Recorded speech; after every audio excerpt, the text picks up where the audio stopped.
Title po natin is Discipleship through the Church. May kasama akong nag-preach. So, Discipleship through the Church. Alam niyo, sometimes, marami po tayong mga ginagawang, we try hard doon po sa tinatawag na mandate ng ating Panginoon, ano?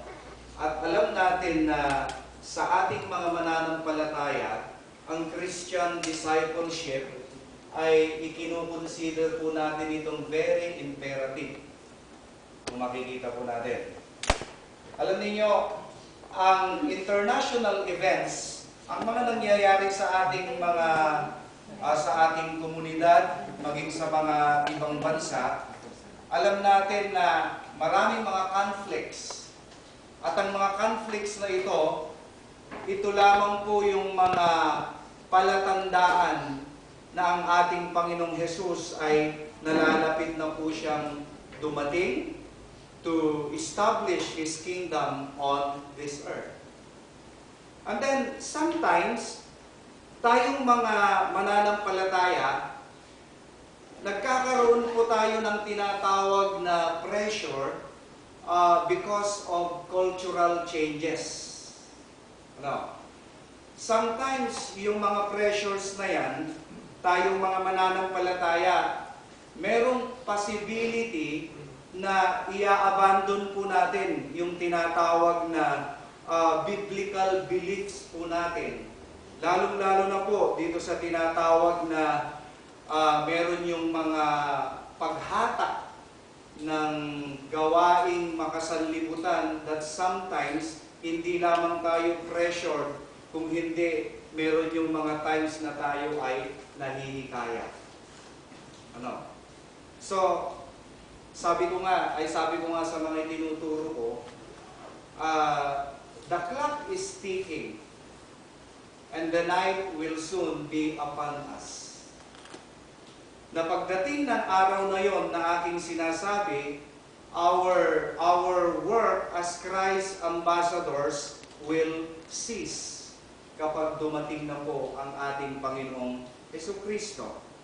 So, kinakailangan, it is therefore imperative that Christ Church, we prioritize our ministries. Ito po yung sinasabi po niya. Kaya nga, in order to complete the task we have been commissioned by our Lord to do, what is that? That is our Great Commission na sabi niya, to make disciples of all nations. So, discipleship through the church. Alam niyo, meron po tayong 5 bagay, titignan ko kung matapos po natin. First is the dilemma. Second, the vision. Third, win, build, and send. Fourth, principles versus programs. And 5, using programs to build a movement. Ito po yung pag-aaralan po natin sa ating title na discipleship, sabi niya, through the church. Okay. First is the dilemma. Bibilisan po natin ng konti. Alam ba ninyo, ang dilemma dito sa mandate ng ating Panginoon na to make disciples of all nations, makikita po natin, ito yung tinatawag na ang mga Kristiyano, hindi po sila nagkakaroon ng active involvement. That is the dilemma. Hindi po tayo nagkakaroon ng active involvement.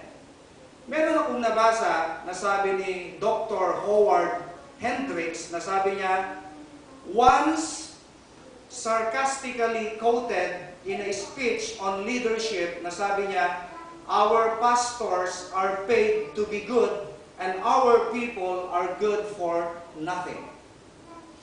So, ibig sabihin, bakit ko sinabing dilemma ito?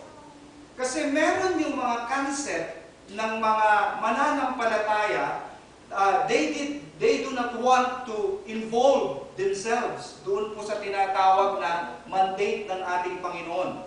Kumbaga, ipinapasakamay nila ito doon sa mga pastors. Kaya nga, napakaganda itong kinote ni Mr. Howard or Dr. Howard Hendricks na sabi niya, kung uunawain ninyo, our pastors are paid to be good and our people are good for nothing. Kung makikita po natin, let the pastor bring people to Christ. That's their job. Nothing could be farther from the truth. So sa kanilang paniniwala, it is the pastor's task. Ito pong tinatawag na to disciple of all nation. Kaya kung makikita po natin, ito yung great dilemma na maraming mananampalataya ngayon na ayaw po nilang i-involve yung kanilang sarili doon po sa tinatawag na discipling of all nations.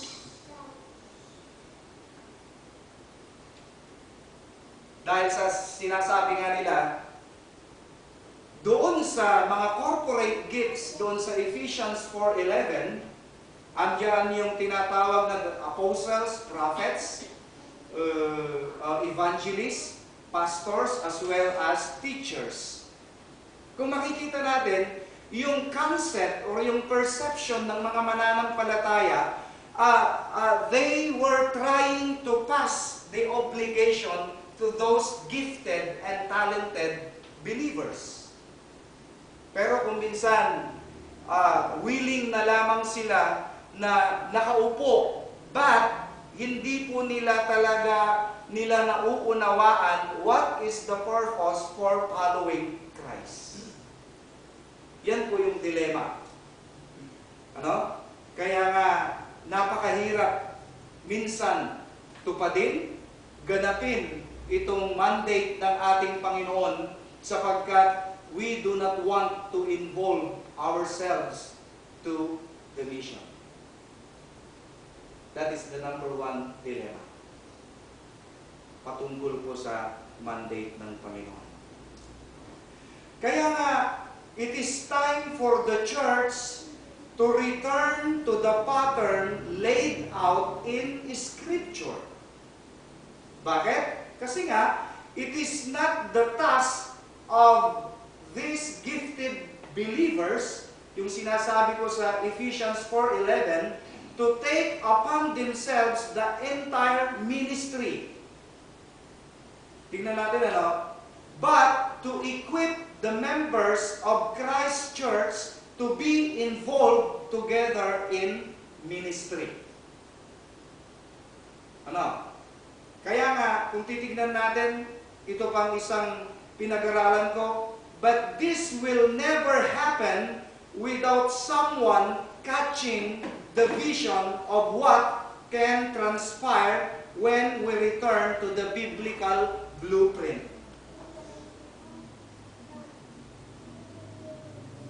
So, the second is the vision.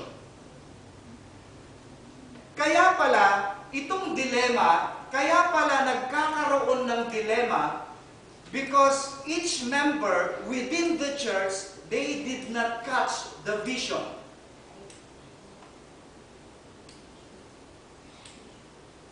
Diba? Kaya pala walang lumalabas, kaya pala walang passion, kaya pala walang commitment, kaya pala walang burden because they were unaware of the vision. So ang pangalawa is the vision. Tignan ninyo na lamang. Imagine our churches in which every member is actively involved in fulfilling Christ's commission. Minsan nga, imagine ninyo, kung every member is fulfilling the Great Commission, what will be the result of a certain church? Wow! Di ba? natin picture. I-try nyo nga na ilarawan na ang every member of a certain church, sabi niya, winning their family or family members, winning their friends, workers, acquaintances to Christ, and bringing them to church in order that they may be built up through the church teaching and equipping ministry. Then imagine these new believers being sent out to win their own friends and acquaintances to Christ, then bringing them to be built up as well. Kaya nung pinag-aaralan ko ito, kaya salamat na lang sa mga iba't ibang pinanggagalingan ko ng church. Sapagkat nakikita ko, there are so many lessons, lalo na nag-start kami sa Durungan Punta.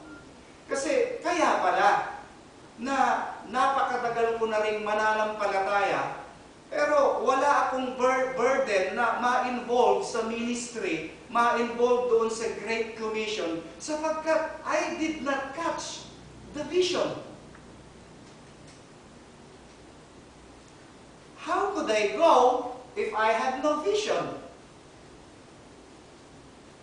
How could I involve myself if I am not understand the vision? O talaga bang dilema talaga? Yung dilemang ayaw talaga pumunta despite of the awareness of the vision. So, tignan niya, the vision. The process of the vision is this. Winning people to Christ, building people in Christ, and sending them to win. Build and send still others for Christ. This is called spiritual multiplication. Ito po yung spiritual multiplication. Kung makikita po natin, itong discipleship principle, this was originally taught by our Lord Jesus Christ. When He first called Peter, during na siya po yung tinatawag na naguhugas ng kanyang net o yung lambat. So nung napadaan si Jesus Christ, anong sabi niya kay Peter? Come, follow me, and I will make you fishers of men. So anong ibig sabihin nun? Nandoon na po yung discipleship principle which was originally taught by our Lord Jesus. So importante itong casting out of vision. Kapag hindi po ito naunawaan, kapag hindi klaro sa church, nobody will go out for the mission. Alam naman natin, spiritually speaking, tayong mga iglesia ng ating Panginoon, we should become a mission church. That is the purpose of the Lord. If we say mission church, all members within the local church ay maging participative.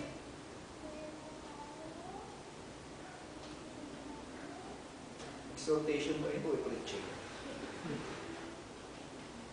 Ano? The vision. If we did not catch up the vision, then a big dilemma on our part. Number 3. Win, build, and send. Itong win, build, and send, it is the focal content of discipleship. If you want to disciple a new convert or newly converted, ito dapat yung focal purpose mo, yung sole purpose is after winning, building them up, and after building them up, then send them. Ito po yung content ng discipleship. Dapat maunawaan po natin ito. Kaya kung titignan po natin, karamihan po ng mga local churches have neglected to do this principle. Kung makikita po natin, why neglected to do this principle? Because their precedents or their usual practice were only to win, but without building and sending them. Diba kung makikita natin, yung our usual practice, diba hanggang win lang? We allow those newly converted sitting in the pews of the local churches. But where is the mandate of God or Jesus Christ? Where is the mission? Nung converted tayo, it is not only a mere believer. We should be involved in a certain ministry. And that is the big ministry, yung mandate ni Lord na to make disciples of all nations. Amen? Kaya nga, kung titignan po natin, we are just allowing those new converts as if na they were sleeping giants.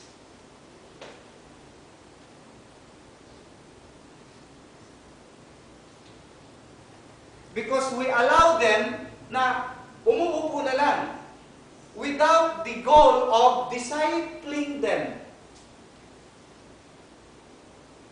Anong mangyayari pag ganon?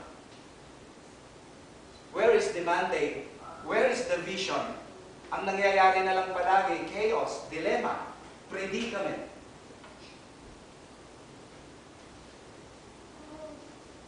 Sabi ko nga sa inyo, the principle is always goes together.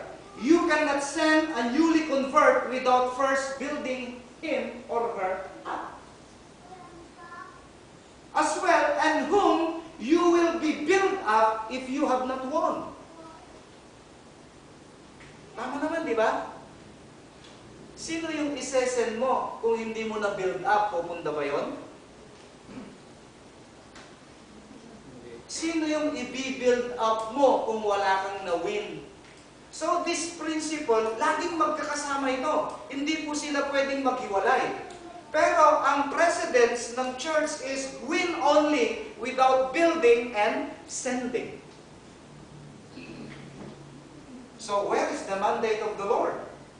Sabi niya kay Peter, he is the great example. I will make you fishers of men. We are not just a mere believer. Dapat maging participative tayo. I-involve natin yung ating sarili much more if we are already aware of the vision.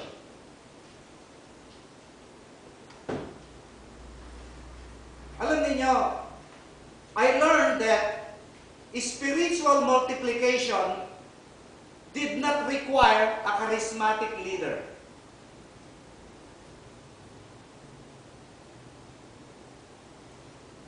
Para i-maintain niya lamang yung kanyang momentum. Pero ang nakikita ko dito, spiritual multiplication did not require a charismatic leader para i-maintain niya yung kanyang momentum. But only faithful Christians obedient to Christ's word, dependent upon Spirit's power, and most especially aware of the vision. Kasi, di ba, sinabi niya sa Corinthians, ang ginagamit ng Panginoon, yung ipinapalagay na mundo na awan ibagbagana. Di ba? In order that the world, sila ay mapapahiya. Hindi po tayo hinahanapan ng Panginoon na dapat ganito, maabilidad ka, talented ka, may charisma ka. No. It is our dedication and obedience.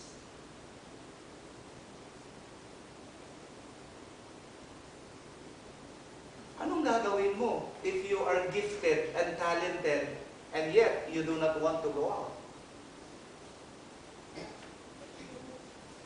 Tignan ninyo yung mga apostles ni Jesus Christ? Who are they? Do you think they were honorable persons? Actually, they were cast out in the community. Sila lamang yung mga carpenters, ay yung mga fishermen. Mangilan-ilan lamang yung mga apostles ni Jesus Christ na talagang professional. Pero hindi naman hinahanap ni Lord yung charismatic leader eh. Hindi. Just as you are, kung ano ka, as long na willing kang paggamit, walang imposible. Did you imagine how Peter, how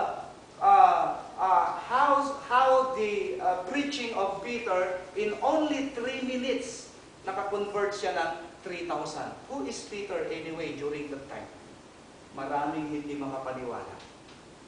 But, ang nasa kanya, meron po siyang dedication. Amen? Win, build, and send. Pangapat, nasanay ang tiklik, electric pan na hangin. Kaunggay hangin dito. Isunod na tiklik na. Paglilingin na mo, tanasignat. Sumakastoy. Okay, number 4 is principles versus programs. Nung pinag-aaralan ko ito, napakalaking error. Napakalaking mali talaga. Because why? Okay, before we go on number 4, we should define principles, mga programs, but they lost sight of where we're supposed to be going. Ang ibig kong sabihin, ganito yan. Itong tinatawag na principles and programs. Kung magkakaroon man tayo ng programs, unana ti Ilocano, kailangan maikugnal. Dijay vision. Natarosan nyo, adya maikugnal.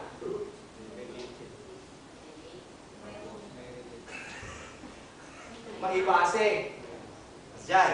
So I mean, do not ever allow programs in a local church na ito ay outside doon sa vision.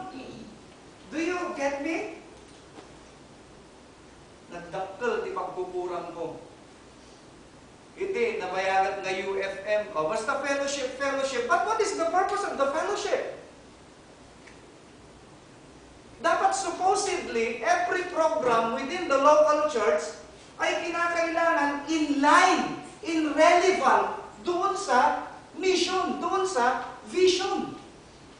Kung gagawa ka lang ng program na hindi relevance doon sa vision ng church talaga, yung sole purpose ng church talaga, those programs were empty. Kasi hindi yun ang mandate ni Lord eh. Di ba, napakarami natin mga programs. But what is the purpose of those programs? Sometimes, for the welfare of the members. Lalago sila, okay lang. Magkakaroon ng banding, okay lang. Eh, saan yung banding? Wala. Anong nangyari?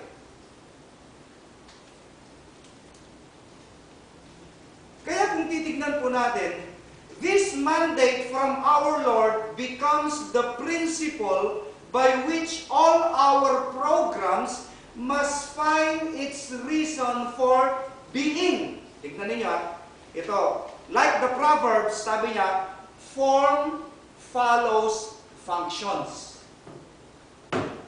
Naintindihan po natin? Form follows function. Never let the cart get before the horse.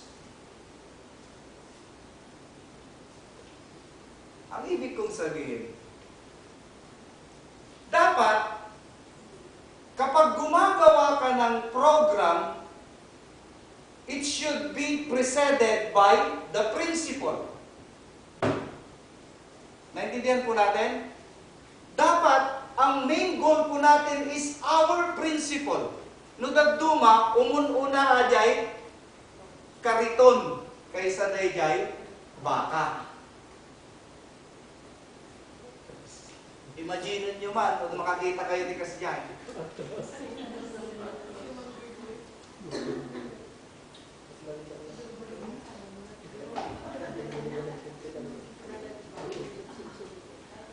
Kaya nga, kung titignan po natin dito, kapag ganito ang nangyayari, kung makikita natin, principles must always precede programs. Amen? Dapat yung kabayo, yung baka, yun yung principle. Yung cart, yun yung programs. Pero sa atin kasi, hindi ko naman sinasabing ang mga programs within the church is or are bad. Hindi yun. Basta ang importante, kahit 1,000 programa, basta ito ay relevance doon sa mission. Hindi, fellowship tayo lang, nakaganda dyan. Pero wala yung principle. Kaya, para bang yung effort natin is nasasayang. Puro programa, no day nga programa ko nga, rimwar kayo na nagbirok Bible study na siya, fine.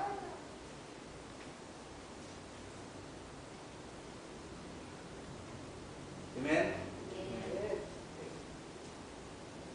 So, ito po yung ibig sabihin ng principles versus program. Sabi pa niya dito, so the leaders of the church must be willing to cease or change programs that have lost their reason for existence. The principle of Christ's Great Commission must become preeminent if the church is ever to realize its reason for being. Dapat amun tayo tayo. Alamin natin kung bakit nag-exist yung church. Amen? Because of that vision. Because of that purpose. Because of that principle. Other than that, wala. And lastly, number 5. Using programs to build a movement.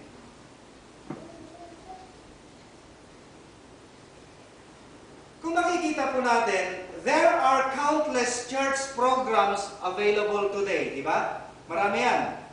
So, ang pinakamahalagang bagay dito is to ensure that every program fulfills the principles to make disciples. Ano? Yun ang importante. Kaya nga, parang ganito yan. Di ba, kung minsan, ang hirap kasing gumawa ng programa. Maraming varieties of available programs, talagang napakarami. Marami tayong pamamaraan dyan, pero it needs din ito ng tinatawag na great efforts. Para bang ang iniisip ko nung pinag-aaralan ko ito, no? An example of a program is the discipleship training.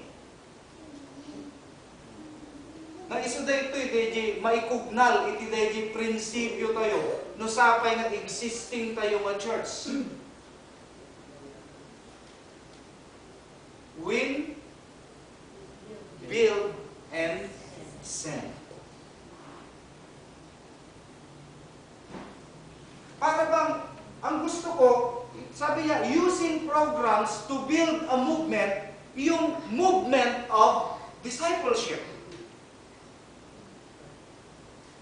Alam niyo, very, ang tawag dito, napakaganda kasi under Foursquare kasi, meron tayo yung tinatawag na departments in the church.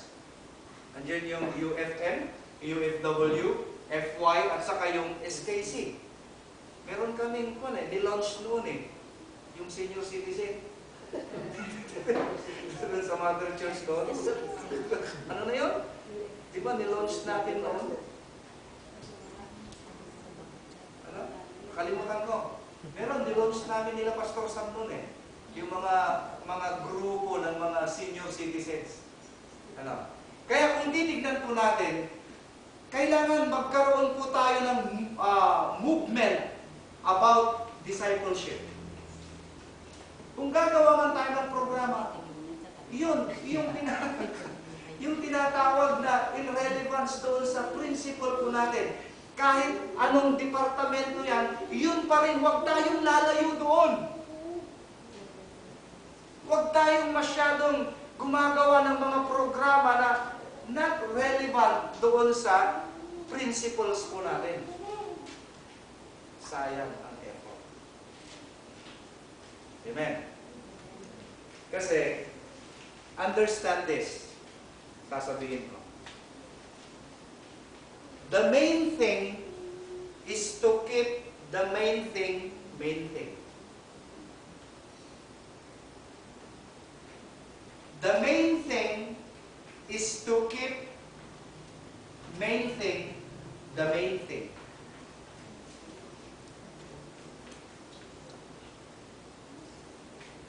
Naunawaan niyo?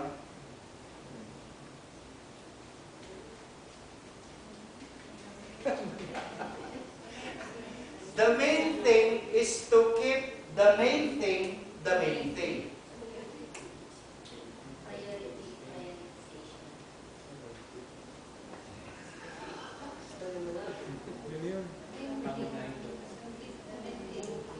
The main thing is to keep the main thing, the main thing. Main thing. The main thing is to keep the main thing, the main thing. Kung hindi nyo maunawaan, bahala.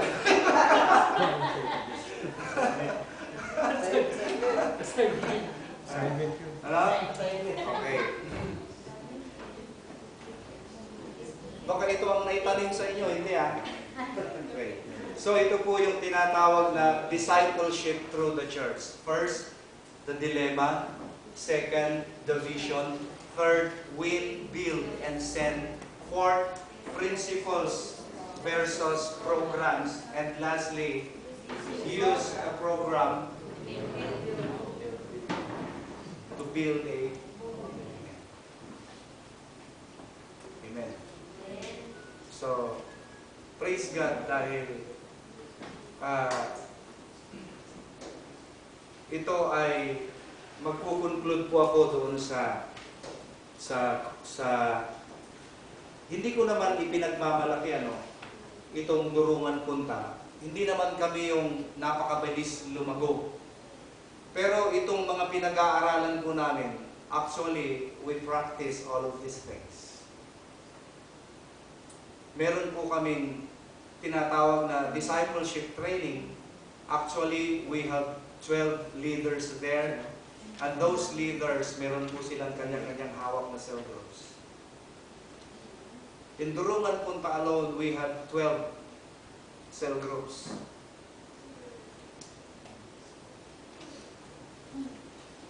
Kaya, we applied this. Alam ng mga leaders natin doon. Before na isinend ko sila, talagang dumaan muna kami doon sa discipleship training. Pero ang nakita ko sa kanila, praise God, is the willingness talaga. Although some of them, 2 years, 3 years in the Lord, but nakikita ko yung passion, wow, strike the iron while it is still hot. So dapat every member, every newly convert, kinakailangan gawin po natin yung tinatawag na principle to win, to build, and to send. Yan po yung mandate sa atin ng Panginoon. That is the discipleship principle. Amen? Praise God. So, hinilingong tayo lahat ay yumuko. Let's pray.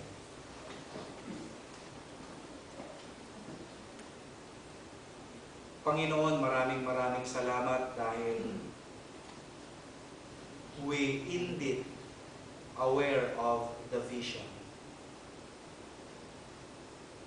Salamat, Lord, dahil ikaw ang naglalagay ng burden, passion, commitment doon po sa aming principle kung bakit existing po kaming mga anak ng Panginoon.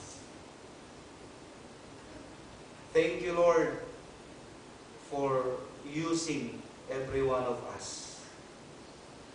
Ang Bible School Extension Class, Lord, isa lamang ito sa mga programs na ginagawa mo to prepare your people for the mission. I pray, Lord God, to place in our hearts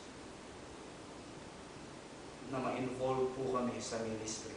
Because whether we like it or not, we were all called, Lord, to do the job. We are bound to do the mission. Ito ang pinaka-reason, Lord, kung bakit mo po kami iniligtas, tinatawad ang aming kasalanan, inilipat sa liwanag mula sa kadiliman para to make disciples of all nations. Salamat, Lord. Continue to use every one of us. Especially, Lord, maglagay ka po ng burden and commitment sa aming mga puso to share the gospel, to share the good news. Nang sa ganun, Panginoon, marami pang mga kaluluwa ang mailalapit sa iyong banal na paanan dahil very willing kami na magpagamit sa iyo, Panginoon. Salamat, Lord, sa patuloy mong ginagawa sa bawat buhay po namin mga leaders dahil alam namin na ikaw ang Diyos na napakadakila sa aming mga buhay. In Jesus' name. Amen. Magandang gabi po. Palakpakan natin ang Panginoon.